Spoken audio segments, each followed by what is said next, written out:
Hi, this is K.N.Fitzwater. You're watching my channel. Today I'm going to talk about villains, and a little bit more specifically the issues about tacking on a sexual orientation or a gender identity on a villain, and why that really should not matter. And I'm also going to talk about my villain, why and how this villain fits. Someone had told me that they were upset that this villain I had created is a non-binary. Not because they hate non-binary people. In fact, there are, this person is a non-binary person. But because they think that by tacking on a gender identity on this villain, I'm saying that this villain is evil because of this gender identity. I'm going to say that's not true. A villain is a villain simply because they've done something evil. And evil has nothing to do with someone's sexual orientation or their gender identity, but they are and where they have come from. It doesn't matter their race, it doesn't matter their pigmentation, it really doesn't matter. What constitutes an evil person or a good person is their actions and how they treat others, and what is their philosophical idea about the world, and whether they wish to see the world burn or wish to go out and help people or just trying to get by. I know there are some people who are going to say, well, someone of the LGBTQ community is considered evil because it's wrong, and that is wrong. That's a very wrong statement. And I know some people are going to be upset that by having a villain that is one of the LGBTQ community, is going to think that they're evil because of this identity, and that's wrong too. Evil and goodness is an abstract. It has nothing to do with someone's physical attributes. It's nothing to do with the emotional reaction of the experiences or the reaction to their identity.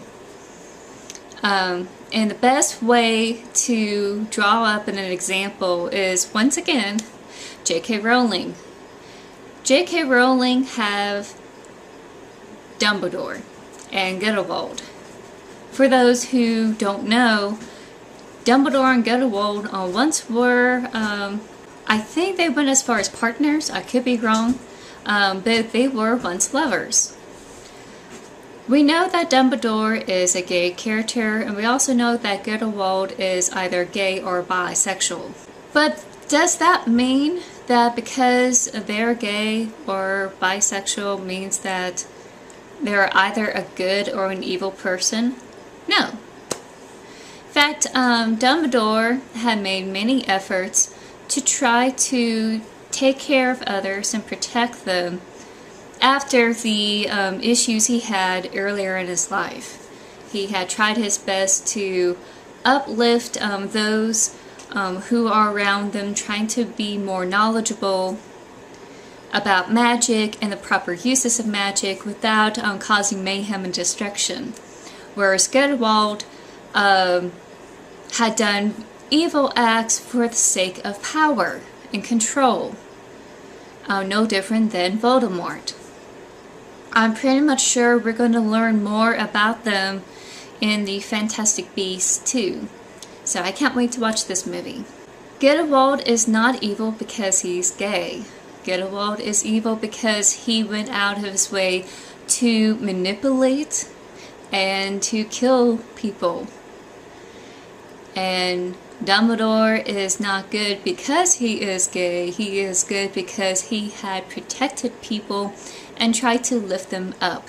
So that is my mindset about those type of identities.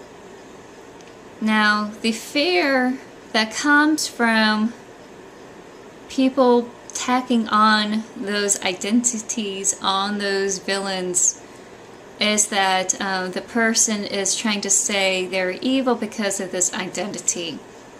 And this used to be a trope back in the 70s and 80s, and as far as I know, it pretty much had died down, where the villain is the only person of the LGBTQ community and the rest of the cast are pretty much straight. I don't think we have that issue anymore. I think the general public is pretty much aware the complexities of a character, especially a villain, that they're going to see it as just one aspect of a villain, and that aspect helps bring in the layers and complexities of what that character is, that villainous character.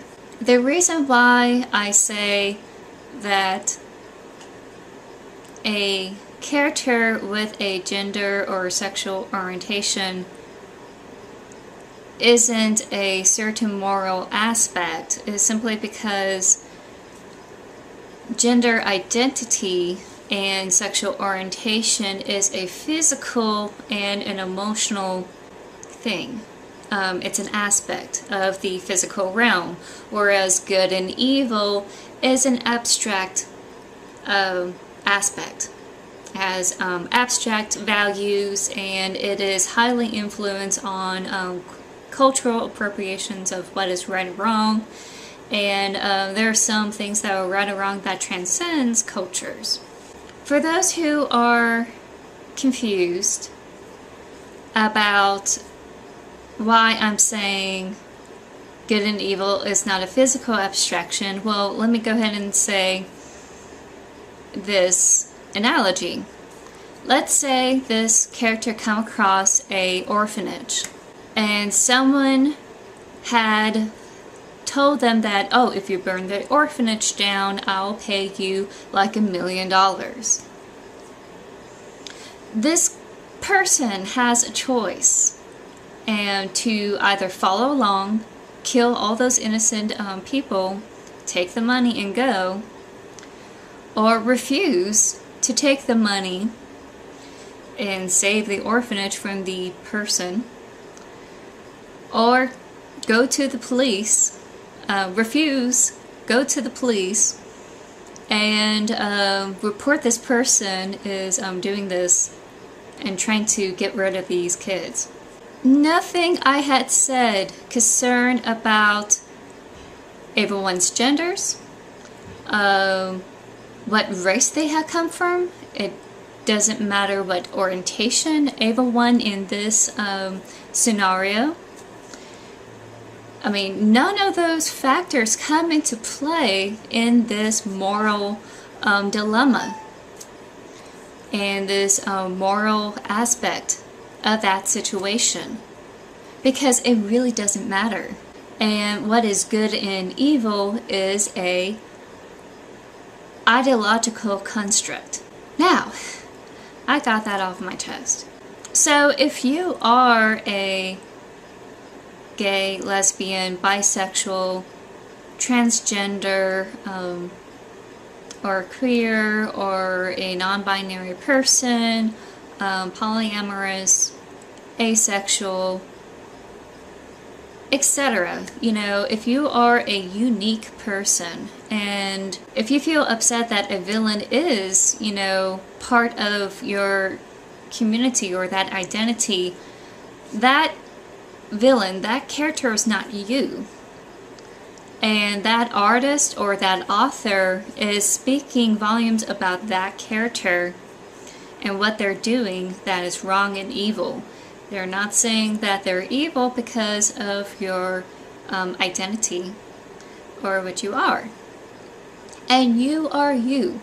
You could go on with your merry own life, get married, buy a cake, have parties, make friends, grow old, and have a peaceful life.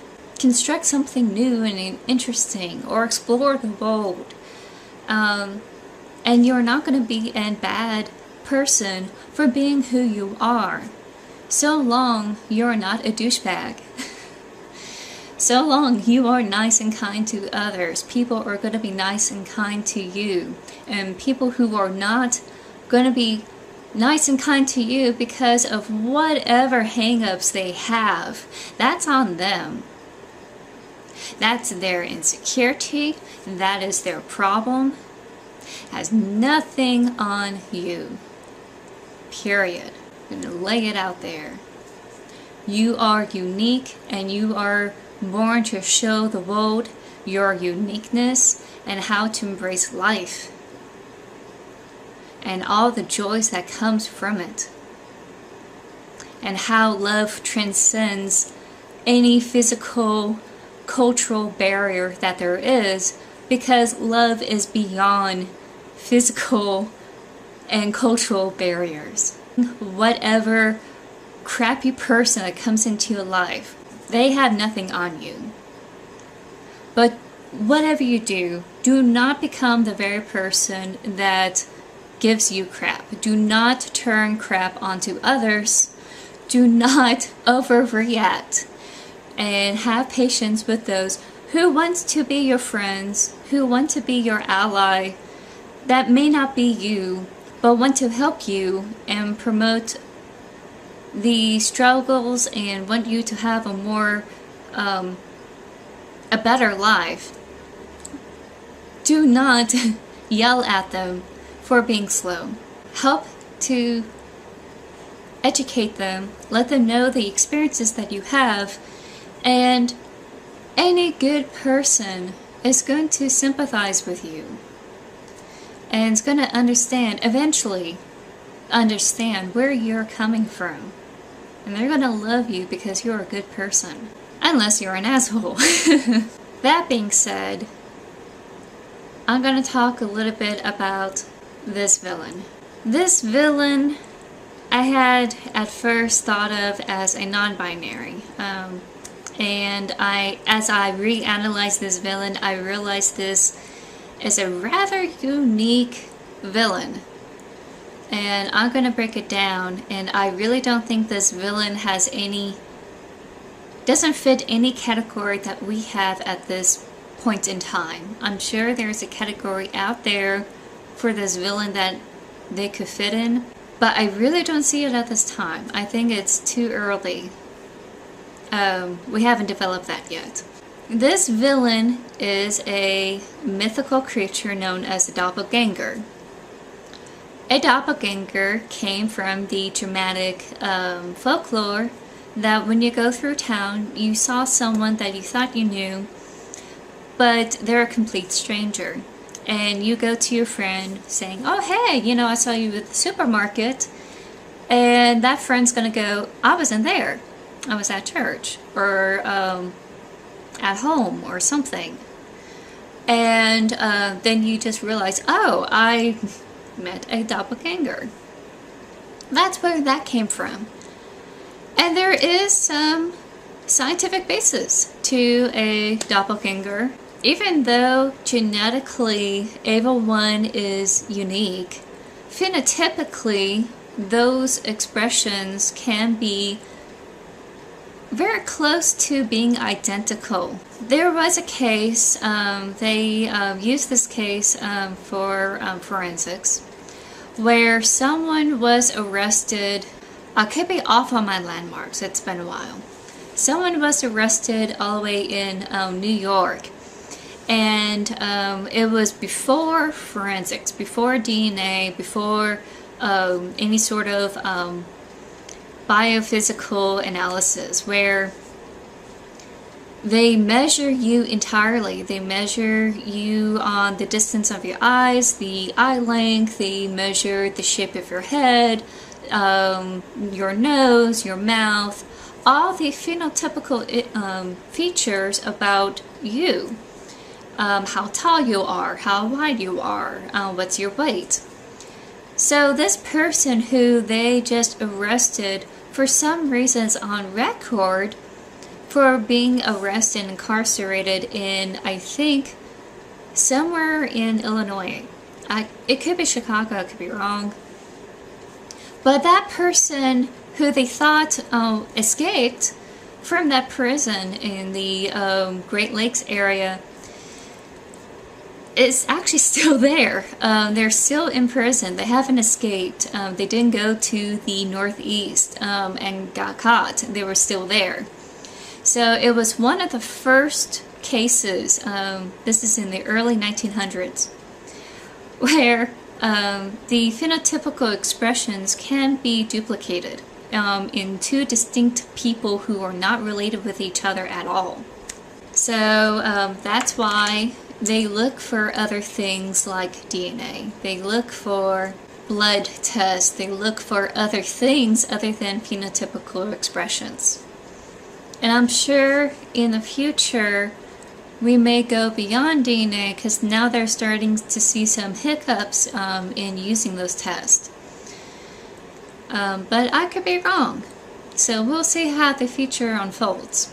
D&D takes this doppelganger concept and turn it into one of their monsters, one of the villains, where they will mimic a person, kind of like a mockingbird, and they go around looking like this person, sounding like this person, acting like this person to the best of their abilities, lure the players, and try to kill them or whatever. That's pretty much the typical thing that a D&D game session will use the doppelganger. Yes, I am a fantasy geek. I love D&D, and I thought this is a good chance to use this monster and enhance it and make it more terrifying, more complex, a lot more wicked. In the D&D world, a doppelganger never saw their true selves. They're always whatever they mimic, and they try to mimic that person to the best of their abilities. They're pretty much walking mirrors. They change genders often and frequently because they mimic people to the best of their abilities as they go along in life. But no, I would not say this is exactly a non-binary or transgender person because of the frequent changes of genders. That's totally different.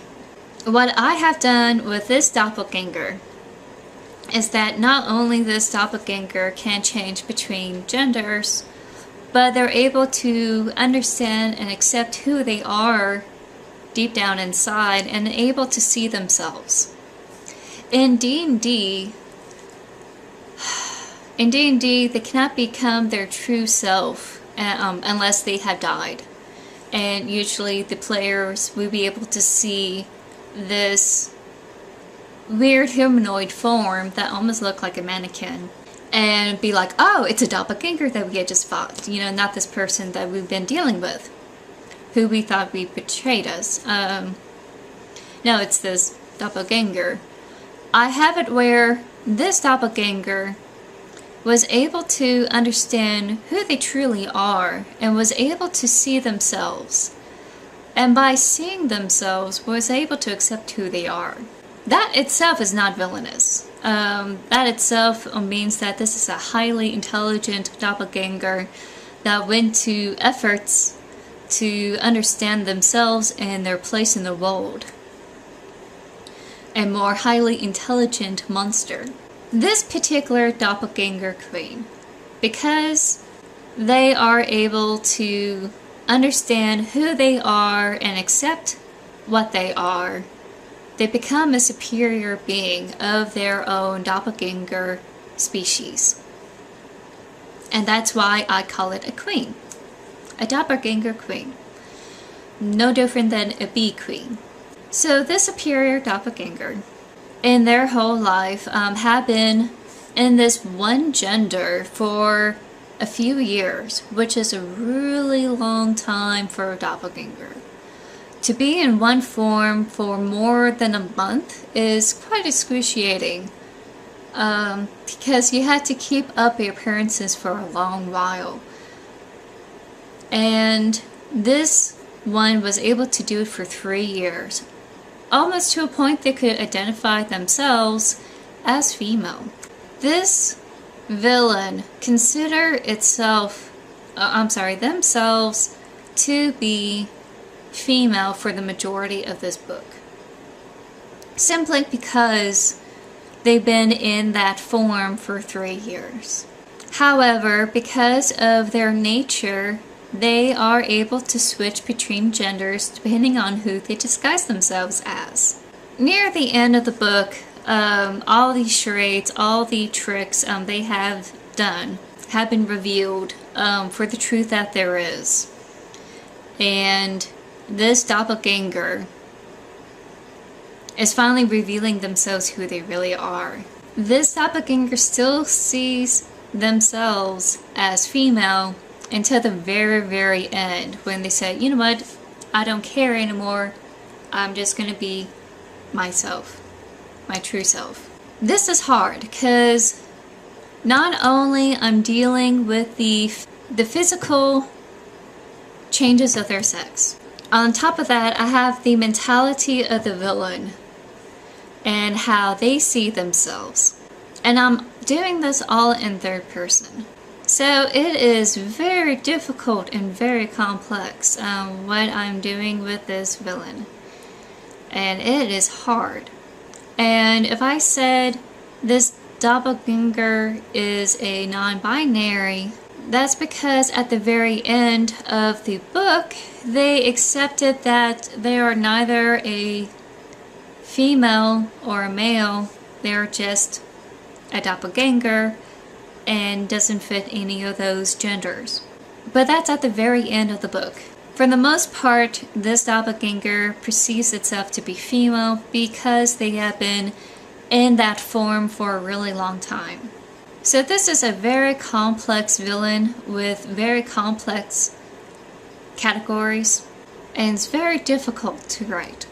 So if I said I understand where you're coming from in writing someone who is not of that gender, or is gender fluid or non-binary, it's because I'm dealing with this villain. So how do I deal with this? How do I use the proper pronouns, or how do I describe this really complex villain, which is not villainous because of the genders they have gone through and disregard at the end, but because they're villainous due to the cruelties they have done onto others.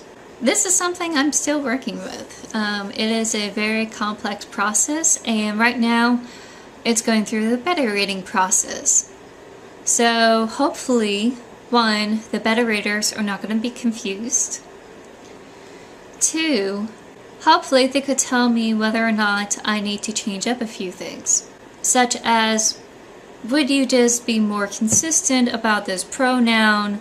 You know, just stick to the mentality aspect, don't stick to the physical aspect of the pronouns. That would be great. You know, it depends on what the beta readers are going to say. They're reading it right now, they just got started, and all I have to do is wait for them. How I approach it is I go through the story by chapter, paragraph by paragraph, scene by scene. I take it in these small chunks. I have to do that because this villain and the rest of the characters are transformed throughout the story, both physically and mentally. So I look at this scene, I look at this villain, who is the main perspective I am dealing with. Even though I'm a third-person writer, I try my best to keep it limited to that particular character's viewpoint. And even though this is a very interesting villain, I try my best not to go into the villain's viewpoint because I don't want to reveal everything. And the story lends itself better if some of that mystery is held off a little bit later. I don't know if I did a good job, but the beta readers are going to tell me if I need to work on that some more. I'm pretty much sure I need to do that. I look at the scene on who is looking at this doppelganger. I also look at whether this doppelganger is under disguise, or at least they perceive themselves being under disguise. If a person who doesn't know this doppelganger and sees the doppelganger that is under disguise, I am using the characteristics of the person they're disguised as. I refer to that person with their name. I refer to their appearance of that person they are disguising as. For the most part, that's probably the best way to go, because that person looking at this disguise is not going to understand there's the doppelganger underneath they're interacting with. That makes it a more juicy story, of course. However, there's a possibility that the person who is looking at this doppelganger, who is under disguise, probably sees through the disguise and know who this doppelganger is. And there's only one person in this whole book who could do that readily. Well, 90% of the time. 80%. Most of the time. Even though I could be wrong in this, even though the doppelgangers see themselves as female, depending on where they are in the story. If it's earlier in the story, they perceive themselves as female. And thus, I almost want to use female attributes to them. But if the doppelganger is under disguise, I have to describe the appearance of who they are, especially if that appearance is an opposite gender of them. Even though the person perceiving them is able to see through the disguise, they're still seeing the appearance of that disguise physically, even though they mentally know who it is. That's probably the most challenging part concerning on how to describe it, and I break it down to what is the physical attributes that I'm going to have to describe, and I separate those away from the mental conversational attributes, or the mental attributes I have to deal with. And I find it easier for me to do that. That way I could distinguish those two separately, and that way I could handle it in an easier manner. Now that doesn't mean I'm switching back between female and male and back and forth in the story. I decided that if the character who saw through the disguise and personally knew the doppelganger, I'm just going to use a neutral pronoun terms. Again, I could be wrong. I could be wrong for using those terms. Because this is a really new and weird thing for me. May not be new and weird for others. I could be wrong. So that's how I did it. And it is possible that in that particular scene I may have to switch to a different point of view depending on what the beta readers have said. So everything's up in the air because of the beta readers. It's up to them to determine whether I did a good job, and where I have failed, I'm going to have to improve. That is the stuff I have to deal with when the doppelganger is under disguise. When the doppelganger is not in disguise, I think about where they are in their mental track in the story. If it's earlier in the story, they're still perceiving themselves as female. If it's at the very end of the story, they're thinking themselves as a doppelganger and as a non-binary. When they're by themselves, I'm able to use the appropriate descriptions and pronouns to describe who they are, depending on where they are on that mental track. when someone else interacts with them without this disguise, I'm able to use those terms more readily than when they're under disguise. Simply because I'm in third person view and it's not so confusing. So if someone sees the doppelganger when they're not under disguise and it's earlier in the story, I almost half tempted to use female. Simply because this doppelganger still resorts to that very long 3-year female form and is able to use those phenotypical expressions of that female body that have been in for like 3 years. So I am going to use female pronouns, female descriptions for the doppelganger when someone else sees them in that form. But it's not under disguise. That's how they like it. That's how they see themselves. When their mentality had switched to where I am no longer this person anymore, I am this. I'm going to throw that off because that is a show. You know, this is really me. You know, their true doppelganger self. Their true form. It's a non-binary form. And I'm able to use those pronouns, those descriptions, those actions that are not masculine or female. And I have to bring those distinctions forward. And this is at the very, very end of the book. I want to say this is like the last 50-40 pages of the book that we get to this point where the Doppelganger Queen drops, you know, that female form they've been clinging on to for a while because it's not working for them anymore. This whole villain mentality is not really blatant, it's not straightforward. It's pretty much inferred when you read it in between the lines. And I'm going to see if that is acceptable with the beta readers. And I'm pretty much sure they're going to tell me how they like it and how they don't like it. It's possible they want me to have them embrace their non-binary form earlier in the story.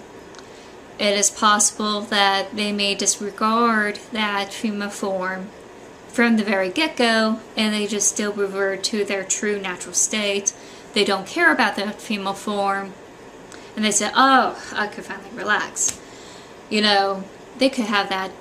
They could request that earlier in the story, is what I'm trying to say.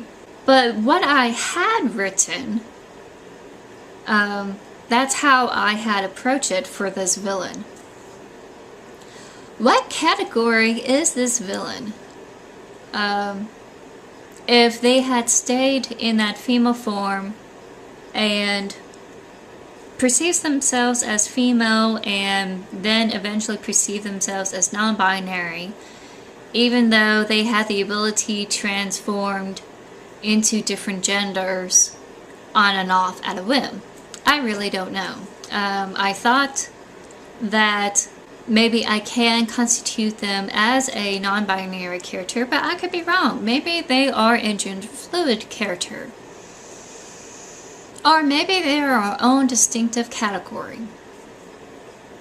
Because they're not human. Human beings don't have that ability to transition to something else at a drop of a hat. We don't have that type of ability.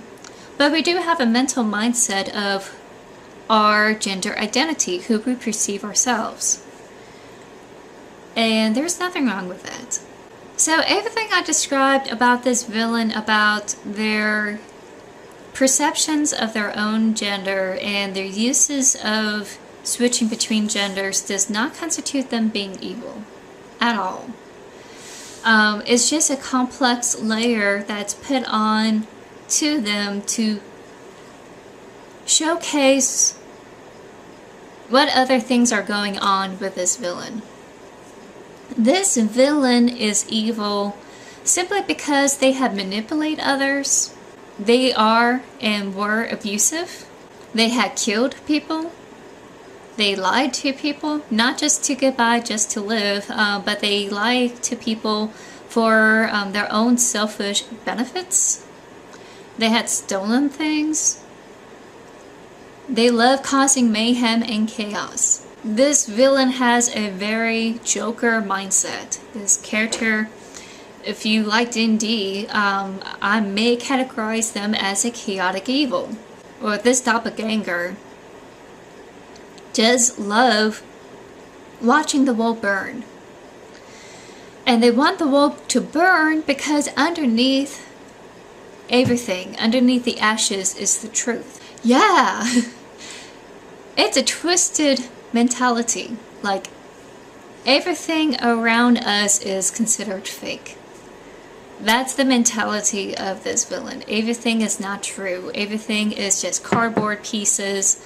We're paper dolls, wearing paper clothes, in a house of cards. Everything's gonna fall apart. You know, this is not real. Everything we have constructed is not real. It's all fake. It's all a stage. We're just players on this stage. That is the mentality of this villain, and they will use destructive and vile means to prove their point. And they don't care if they kill people because they don't see these people as people. They see them as objects. And that is a criminal attribute. If you analyze criminals, they have that type of mindset. They don't see people as human beings. They see them as objects, as furniture, to use and manipulate to get what they want. And that's a very dangerous mentality to have. So I took that and I put it in this villain. And this villain has caused so much death and chaos in this book. That's why this character is evil. It is a wrong sense of mentality because there's nothing wrong in building up a really good life. There's nothing wrong in trying to create a family. There's nothing wrong in trying to go to a higher education and try to expand your horizons. And there's nothing wrong in trying to get a job and have a stable life. You know, everything you build up around you is real, and it is not a bad thing to have, you know, to have these friends and families that surround you and love you, and you use, you know, whatever resources you have to take care of them and to take care of yourself and to bring joy around you. That does not excuse anyone to hurt others. That doesn't excuse anyone to steal. That doesn't excuse anyone to go out and murder or to be jealous. You know, you create your own garden. You plant your own seeds. You grow them, and you harvest from what you sow. You reap what you sow. And how you sow depends on what type of life you're going to have. And if you go around hurting people, what it is that makes you think that it's justified to hurt people, that hurt's going to come back to you because they don't want to deal with you. And it doesn't matter what orientation or identity that you have. It doesn't matter what background or what you look like. If you are kind and kind towards others, you are a good person. If you are mean and horrible unto others, you're a mean and horrible person, and you need to fix it. I hope this is not a very long video, but that is my mentality about villains, especially a villain that changes genders and mentally perceives themselves as a female and becoming a non-binary. If you have anything to say, go ahead and leave it in the comments. You could leave it in the YouTube comments. You could leave it in the Tumblr comments. You could leave it even in the Facebook comments. It's okay. Go ahead and put it down there. If you like this video and want to see more videos like this, go ahead and hit the like button. And if you want to hear more about me, I do videos twice a month. And the quickest way to know when I post a video is to hit that little bell. If you like this video and want to share it out to others to continue on this discussion, go ahead and click share. And if you want to see any more videos, go ahead and visit my channel and subscribe. And I'll talk to you later. Bye!